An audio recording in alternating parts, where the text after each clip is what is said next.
오늘은 공빠님이 그 얘기 해주신다 그랬어요. 네. 공빠님이 한의원을 20년 이상 하셨잖아요. 22년. 22년. 네. 제가 1년 더 다녔어요. 저는 23년. 그래서 공빠님이 한의원 그렇게 운영하시면서 느낀 점에 대해서 같이 좀 이야기해 보려고 합니다. 네. 네. 제가 한의사 하면서 참 많은 분들을 뵙고 특히 우리 시니어 분들을 많이 뵙게 됩니다. 네. 제가 97세 어르신까지 뵀거든요. 이 어르신들을 보면서 제가 첫 번째로 드는 생각은 많은 분들이 현재만 살고 있지 하루 앞을 잘 못 보신다는 거. 1, 2년 뒤, 몇 년 뒤를 전혀 생각하지 않고 사신다는 걸 뼈저리게 느꼈고요. 대표적으로 우리 시니어 어르신들 같은 경우에는 75세가 경계점이 됩니다. 그래서 건강 수명이 75세라고 하는데 저는 임상에서 우리 시니어분들 만나면서 그걸 딱 파악을 했거든요. 70 초반까지는 정말 건강하게 사시고 정말 활동적으로 사십니다. 그런데 75세가 되면서부터 급격하게 몸이 쇠약해지는 걸 제가 옆에서 볼 때도 느끼고 본인들도 그걸 느끼시거든요. 그 뒤로는 자신감도 떨어지고 좀 우울해 하신 분들도 많고 나이 든다는 걸 좀 미리 생각을 하시고 미래 계획을 세워야 되는데 많은 분들이 그냥 하루만 산다 그런 걸 인상 깊게 느꼈고요. 네. 그 다음 두 번째는 제가 우리 공관님한테는 여러 번 이야기를 드렸는데 제가 환자분들을 보면서 느낀 것이 이 기초생활수급자 어르신들 생계급여, 의료급여 저희 한의원은 주로 이제 의료급여 때문에 많이 오시잖아요. 네. 이분들이 일반 분들이 생각하시는 것들보다는 제가 22년 동안 봐온 결과로는 보통 어르신들보다 훨씬 옷도 깨끗하게 입으시고 단정하고 예의 바르고 그렇습니다. 누가요? 기초생활 수급자 분들이. 근데 그게 나는 그 얘기 듣고 사실은 되게 깜짝 놀랐어요. 우리가 보통 생각하기에는 기초생활 수급자다 그러면 아 극빈층이다 이렇게 생각을 해서 아 도움을 좀 많이 받으셔야 되고 생활하는 게 많이 어려우실 것 같아서 지금 말씀하신 것처럼 그렇게 뭐 단정하고 깔끔하고 이런 느낌하고는 좀 멀게 가졌었거든요, 사실은. 그런데 공빠님이 그 얘기를 하시더라고요. 근데 여러 번 하셨어요. 그래서 저는 한두 번 할 때는 안 그럴 것 같은데? 그랬는데 나중에 이제 그 말을 여러 번 듣고 저도 이제 기회가 될 때 이렇게 좀 생각을 해보면서 이렇게 뭔가 이렇게 겹칠 때 이렇게 다시 한번 보고 이렇게 했더니 그 말이 뭔지 알겠어요. 네. 그걸 조금 자세하게 얘기해 주세요. 그게 이야기가 처음 들은 사람도 쉽지가 않아요. 이분들이 저는 지혜롭다고 생각하거든요. 뭐가요? 나이 들어서 본인의 한계를 인정을 하신 거죠. 제가 항상 말씀드리는 지분, 지지, 지족, 지족, 상락 이걸 실천하시는 분들이 이분들이다. 내가 열심히 살았는데 이 나이가 들었고 더 이상 어떻게 다른 방법이 없다. 그래서 좀 도와달라. 내려놓을 줄 알고 도움을 요청할 수 있다는 거죠. 이렇게 기초생활 수급자가 되면 집이 뭐 영구임대 같은 경우에 새 아파트가 나오거든요. 거의 프리패스라고 보시면 됩니다. 네. 그러니까 주거 환경도 굉장히 깨끗해지면서 주거 비용이 확 떨어지거든요. 이분들 말고 자기 집을 지키고 사시는 분들, 제가 있던 곳은 소도시여서 그렇긴 한데 네. 일찍 다들 아파트로 옮겨가셨고 네. 좀 나이 드신 분들만 쉽게 얘기하면 단독주택 주거지에 사시거든요. 그런데 그 집을 지키고 있느라 애쓰신다는 걸 느끼고 주거 환경이 너무 안 좋습니다. 깨끗한 아파트에 사시는 거랑 이곳에 사시는 거랑 이 방송을 보시는 분들 정도면 스스로 목욕도 하고 이런 걸 잘 하실 수 있는 분들이신데 나이가 들면 목욕하는 게 힘들어집니다. 빨래하는 것도 힘들어지고요. 근데 이분들은 거주 여건이 좋은 곳에 사시게 되고 정부에서 일정 부분 최저 생계비가 나오기 때문에 그걸 또 규모 있게 딱 쓰시거든요. 그래서 옷도 깨끗하게 입고 또 본인들이 그런 혜택을 받기 때문에 다른 사람들에 대해서 배려를 해야 되겠다는 이런 마음도 있으신 것 같고 그래서 저는 한두 번 본 게 아니라 네. 정말 그런 분들을 많이 봤거든요. 세 번째는 환자분들이 병원과 의사를 너무 신뢰한다는 거. 다른 말로 병원이 병을 치료한다고 생각하고 있다는 거. 근데 그게 이제 저는 많이 듣고 또 관련 책도 많이 읽었으니까 그렇지만 일반인들은 그럼 아픈데 병원을 믿어야 되고 또 약을 이거 먹으라고 하는데 그럼 그 약을 믿고 먹어야지 효과가 더 있는 거지. 뭐 불신하면서 먹나? 이런 생각이 들어요. 그래서 제가 공부를 하시라고 하는 이야기고요. 병원에서 해결할 수 있는 것은 교통사고라든지 코로나 같은 감염병이라든지 이런 것들은 해결을 잘 할 수 있는데 우리가 많이 고통받고 있는 성인병, 네. 뭐 고혈압, 당뇨, 고지혈증, 그 다음에 이런 뭐 치매라든지 우울증이라든지 이런 것들을 치료 못 합니다.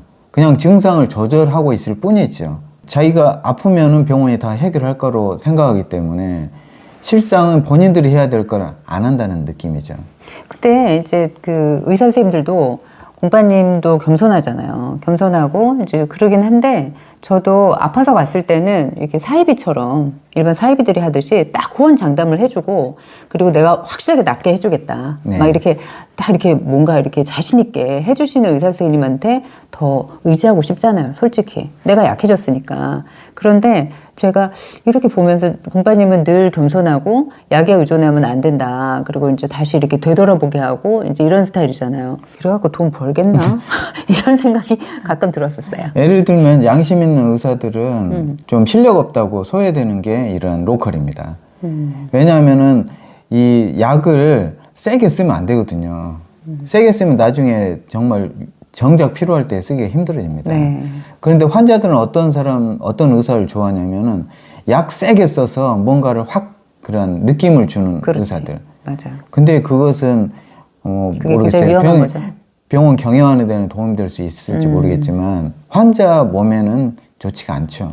그래서 양심 있는 의사가 참 살기 힘든 그러한 의료 환경입니다. 네. 병원이 다 치료하는 줄 알기 때문에 특히 우리 남자 어르신들 같은 경우 안 아파 보신 분들은 병원 와가지고 특히 저희 한의원 와가지고 굉장히 막 화를 내시면서 불평불만 하시는 분들. 맞아. 할머니들은 그런 분들이 거의 없거든요. 왜냐하면 이분들은 아기를 낳았기 때문에 많이 참아봤기 때문에. 본인이 느낄 수 있는 최대의 고통을 다 느껴본 분들이어가지고 아프면 그러려니 그리고 또 나이가 들면 몸이 약해지고 아프려니 이런 생각을 기본적으로 깔고 있는데 남자 어르신들 같은 경우에는 크게 안 아파 보셨는지 모르겠는데 아픈 걸 참을 줄을 모르셔요. 그리고 그 아픈 걸 해결이 쉽지 않습니다. 그냥 모르겠어요. 마약성 진통제를 써야 될지 모르겠지만 우리가 아프다는 게 나이 들면 몸이 쇠약해지고 나이가 들어서 아픈 것도 있거든요. 근데 그런 부분들은 나이 들면 이렇게 아플 수도 있다. 이걸 인정을 하셔야 되고 그러는데 그냥 병원이 무조건 해결을 해야 된다. 네. 이렇게 생각하시는 거죠. 근데 일반인들은 사실 통증이 무섭고 그리고 병에 대해서 막연히 모르는데 누군가 이제 의지하고 그분이 말씀하는 대로 잘 따르기만 하면 나을 것이다. 이렇게 생각하는 게 편안하고 좋잖아요. 네. 그게 이제 그렇게 하는 거지. 대부분들은 다. 그렇습니다. 많이 의존하지 말라는 말씀이시죠? 의존하기보다도 이제 본인이 해야 될 걸 해야 된다. 그래서 제가 네 번째로 말씀드릴 내용이 그겁니다. 네. 제가 한의원하면서 느낀 점이 먹는 것이 굉장히 중요하다는 것입니다. 이분들이 아픈 이유가 저는 왜 아프겠어요? 본인들이 살아온 것 때문에 아프다고 생각하거든요. 그 중에서 가장 중요한 부분이 저는 식사라고 생각하거든요. 먹는 것을 맘대로 먹어서 아픈 것을 그냥 약으로 어떻게 해결한다? 쉽지 않다. 그리고 본인이 몸을 많이 써가지고 감당 안 될 정도로 했기 때문에 몸이 아픈 거잖아요. 쉽게 하면 과로죠. 과로로 그렇게 한 경우에 약이 있겠어요. 쉬는 거 말고는 약이 없잖아요. 네. 그런데 그런 것들은 생각 안 하고 일단은 몸이 고장났으니까 이것만 빨리 해결을 해라. 그런데 당장은 해결되겠죠. 약을 쓰면 진통제를 쓰면 아픈 건 우선 가시겠죠. 그런데 진통제 떨어지면 어떨까요? 다시 또 아프겠죠. 악순환의 고리에 빠지는 거죠. 그걸 벗어날 수 있는 방법이 먹는 걸 굉장히 소중하게 생각하고 먹는 걸 잘 챙겨 드셔야 된다는 거죠. 그런데 나이 들면 이게 근본적으로 힘들어집니다. 저희가 실버타운을 비롯한 노후의 살집을 공부하고 이렇게 영상으로도 올리고 한 이유가 그거예요. 저 개인 경험 때문이거든요. 환자분들이 와서 이렇게 이야기를 나눠보면 대부분 혼자 됩니다. 저도 같이 살고 있지만 나이 들면 결국엔 언젠가는 혼자가 되거든요. 자녀들은 독립돼 있고 혼자 돼요. 그런 다음에는 식사가 부실해집니다. 제가 우리 어르신들하고 이야기를 해보면 남자 어르신들은 정말 심각하고요. 네. 혼자 되는 남자 어르신들. 우리 자녀분들 중에서 아버님이 혼자 되셨다. 네. 정말 심각합니다. 이분들은 평생을 해본 것이 아니기 때문에 본인들이 한다고 하더라도 서투르고요. 그냥 반찬 사다 준 걸로 대충 때우는 식입니다. 그런데 우리 여성 시니어분들 같은 경우도 평생 밥하고 잘 살으셨지만 혼자서 무슨 낙으로 내가 밥을 챙겨 먹겠냐 이런 식이 되는 거죠. 나이 들어서 제가 아까 첫 번째 말씀드린 75세 건강 수명 그리고 미래를 생각하지 않고 사시는 어르신들 거기 플러스해서 식사 75세 넘으면 혼자 되고 혼자 되면 우울증 걸리면서 의욕도 떨어지는데 식사를 잘 안 챙겨 드십니다. 거의 물어보면은 대충 뭐 물 말아서 김치에 아니면 물 말아서 고추를 고추장에 찍어 먹었다 이런 식이에요. 밥맛이 없으니까 자극적인 걸 원하거든요. 네. 이게 이제 식사가 제대로 이렇게 안 되면 결국에는 우울증 걸리면서 저는 치매가 온다고 보거든요. 저는 치매의 가장 큰 원인은 영양실조라고 봅니다. 뇌 세포가 왜 쪼그라들겠어요? 나이 들면 자연스럽게 쪼그라들긴 한데 뇌에 영양분이 충분하게 들어가지 않기 때문에 저는 치매에 빨리 걸린다고 생각하고 치매가 악화된다고 생각하거든요. 다섯 번째는 제가 환자분들 22년 보면서 노후에 3종 세트가 가정을 무너뜨린다. 이걸 느꼈습니다. 3종 세트가 뭐 어디 아픈 걸 말씀하시는 건가요? 3종 세트는 중풍, 치매, 낙상 이 세 가지입니다. 중풍 걸리면은요 한 가정이 무너집니다. 그리고 치매는 두말할 나이도 없고 낙상은 또 굉장히 심각해지죠. 나이가 많으셨을 때 이제 낙상하게 되면은 그게 이제 나중에 사망하시는 경우가 많아지더라고요. 그럼요. 차라리 아무 경우에는 좀 시간적 여유가 있습니다. 뭐 당장 어떻게 되는 것도 아닌데 뭐 중풍 같은 경우에 당장 어떻게 되는 거고 치매는 또 서서히 가정을 파괴해 나가는 거고 낙상은 병원 입원해서 또 돌봐야 되는 거고 간병비라든지 뭐 이런 문제들이 심각해지죠. 노후에 이런 것들을 생각을 미리 해야 된다. 그리고 내가 중풍 걸리면 어쩌지? 내가 치매 걸리면 어쩌지? 내가 넘어지면 어쩌지? 이런 것들을 미리 준비. 60대, 70대 때 미리 준비하고 그래서 제가 잘 드시라는 거거든요. 60대, 70대 초반까지 만들어 놓은 몸 가지고 남은 30년을 사시는 거예요. 어떻게 잘 만들 거냐? 일단은 잘 드셔야 되고요. 그 다음에 근육 운동을 하셔야 됩니다. 운동. 그 나이 드시면 이제 넘어지시고 막 이러는 거 있잖아요. 그거를 실감을 못 하다가 요새 제가 운동을 하는데 그 좌우 밸런스가 깨진 거예요. 안 되죠, 잘. 네, 그래서 PT 선생님이 이렇게 해보라고 그러는데 오른쪽은 다 되는데 왼쪽이 자꾸 이게 균형이 없는 거예요. 그래서 네. 와 이게 진짜 나이를 먹으면서 이런 게 느껴지는구나. 네. 그래서 제가 열심히 하거든요 요새. 공파님도 그렇죠? 네. 한 발 들고 한 발 눈 감고 서 있기. 이런 걸 해보셔야 돼요. 양쪽 이렇게. 그거 몇십 초도 못 있어요. 네. 눈 감고 있으면 이게 잘 더 균형 잡기가 힘들어요. 나이 들수록 운동을 더 하셔야 됩니다. 차라리 젊을 때는 젊은 기운이 있기 때문에 네. 운동을 특별히 안 해도 그냥 살아갈 수 있는데 나이 들어서는 근육 운동. 네. 저희가 운동하시라 그러면 그냥 무조건 걷기만 하시는데 걷기 막 3시간, 4시간, 5시간, 6시간 하다가 무릎 다 상합니다. 왜 무릎을 소중하게 생각하셔야 돼. 계속 걷기만 하는 것도 능사가 아닌 것 같아요. 걷기만 하시면 안 되고 맞아요. 이 적절한 근육 운동을 하셔야 돼요. 운동에 대한 전문가들이 있거든요. 그렇죠. 그분들의 도움을 받아서 제대로 근육 운동을 하셔야 됩니다. 이렇게 해야 치매 예방이 되거든요. 그냥 무조건 치매 걱정만 하지 치매에 빨리 걸릴 수 있는 조건들을 막 만들고 계신 분들이 너무 많아요. 그래서 제가 잘 드시고 여행도 가고 재미난 것도 하시고 제가 60대에 다 쓰라고 하잖아요. 근데 그때 돈 안 쓰고 아껴놨다가 빨리 치매 걸려가지고 자식들한테 돈 주지도 못하고 엄한 사람들한테 다 갖다 돈 주는 거잖아요. 근데 나는 그 공파님이 사실 이런 얘기를 많이 하잖아요. 네. 근데 저한테도 초반에 많이 했었거든요. 근데 제가 한 귀로 듣고 한 귀로 흘렸죠. 네.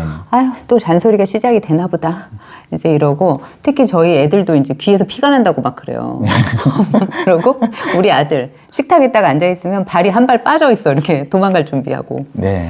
막 그랬는데, 그래도 제가 제일 많이 들었죠. 네. 많이 듣고, 저는 이제 책도 같이 읽고 이러니까, 공부가 많이 됐어요. 네. 그러고 나니까 진짜 그런 지금 말씀하신 소리들이 하나하나 주옥같이 이제는 가슴에 딱 저는 새겨져요. 네. 근데 이게 일반인들이 이런 얘기를 들었을 때 이게 얼마나 공감을 할 수 있을까 저는 그런 생각이 들어요.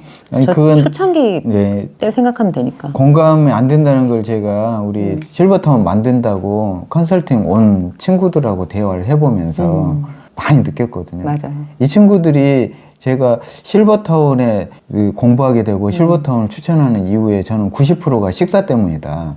그 말을 이해를 전혀 못해요. 맞아, 맞아. 1%도 못하는 것 같아요. 어떤 사람은 그래서 실버타운을 만드는데 식사가 빠졌어 아예. 실버타운을 만든다고 가져왔는데 아, 식당이 예. 없더라고요. 그래서 저희가 얘기를 했는데 그걸 공감을 못 하더라고요. 예. 어르신들하고도 이야기를 해보면서도 공감을 못해요. 특히 우리 여성 시니어 어르신들 본인이 밥을 해 드시니까 그걸 네. 잘 이해를 못 하시는데 그것은 70대 초반까지만 유효한 이야기입니다. 네. 75세 넘어가면은 몸이 쇠약해진다는 거. 근데 그분은 그래서 우리가 실버타운 안 하시도록 했어요. 네. 그죠? 잘했죠. 네.